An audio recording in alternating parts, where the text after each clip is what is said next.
आज इंडिया जीतब आ पांड्या को पूरा सपोर्ट आमर रहिबो। पांड्या आज 100तम विकेट पूरा नब पूरा आत्मविश्वास नहीं कि इंडिया आज प्रथम कटक ओडिशा रे जीतिकी रहिबो। एटा हमर पूरा 100 को 100 विश्वास अछि।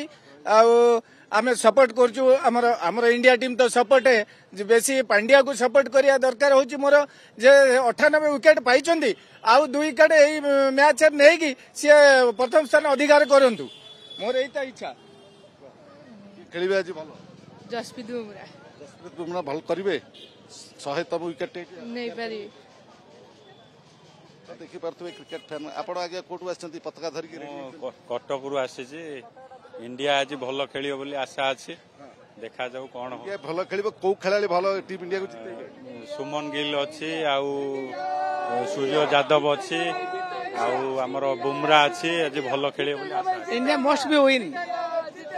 जसप्रीत बुमराह भल खेले बोली आशा करू। जसप्रीत बुमराह भल खेलिबे किंतु अभिषेक शर्मा को बैट भल रन